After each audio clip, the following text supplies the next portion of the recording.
اعوذ باللہ من الشیطان الرجیم بسم اللہ الرحمن الرحیم ومن الناس من یقول،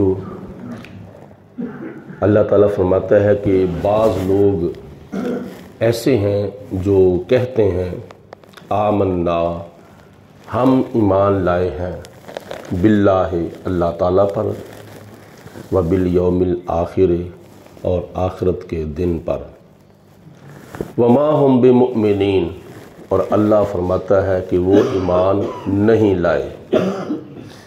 زبان سے تو وہ کلمہ پڑھتے تھے لیکن دل سے کلمہ نہیں پڑھتے تھے، اور اللہ تعالیٰ علیم بذات الصدور ہے، خدا تعالیٰ دلوں کی باتوں کو جانتا ہے، اس لیے خدا نے ان کے زبانی طور پر کیے ہوئے ایمان کے دعوے کی تردید کرتے ہوئے فرمایا وما ہم بمؤمنین، وہ اوپر سے کلمہ پڑھنے والے ہیں لیکن دل سے وہ ایمان نہیں لائے۔ تو بات اتنی دیر تک بنتی نہیں جتنی دیر تک اقرار باللسان و تصدیق بالقلب، جتنی دیر تک زبان سے اقرار نہ کیا جائے اور دل سے تصدیق نہ کی جائے۔ اور دوسرے مقام پر خدا نے فرمایا فی قلوبہم مرض، ان منافقوں کے دلوں میں بیماری ہے، نبی پاک علیہ الصلوۃ والسلام کے حسد اور بغض کی، فزادہم اللہ مرضا، اور خدا ان کی بیماری کو بڑھاتا ہے، وَلَهُمْ عَذَابٌ عَلِيمٌ، اور ان منافقوں کے لیے دردناک عذاب ہے۔ کس کی وجہ سے؟ بما کانوا یکذبون، جو وہ دنیا کے اندر جھوٹ بولا کرتے تھے۔ جھوٹ بولنا یہ منافقت کی 4 نشانیوں میں سے ایک نشانی ہے، اور حضور علیہ الصلوۃ والسلام نے ارشاد فرمایا کہ ایک وقت ایسا آئے گا کہ اس پرفتن دور میں صادق کو کاذب کہا جائے گا اور کاذب کو صادق کہا جائے گا، یعنی سچے کو جھوٹا کہا جائے گا اور جھوٹے کو سچا کہا جائے گا۔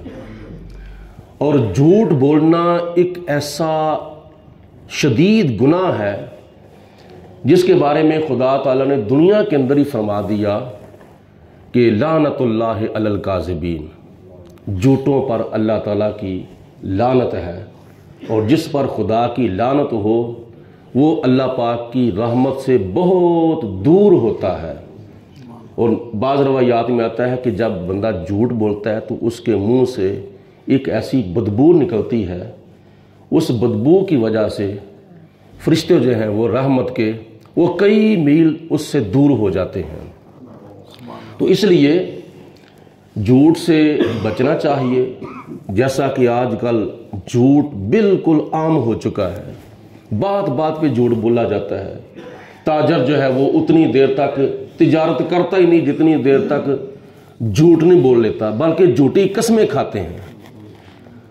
عدالتوں کے اندر جا کے دیکھیں تو جھوٹی گواہیاں دی جاتی ہیں، اور جب جھوٹی گواہی دی جاتی ہے تو کسی قصوروار کو رہا کر دیا جاتا ہے اور بے قصور کو قید کر دیا جاتا ہے۔ تو جھوٹ پر جب وہ انصاف ہوگا تو وہ انصاف نہیں ہوگا بلکہ وہ بے انصافی ہوگی۔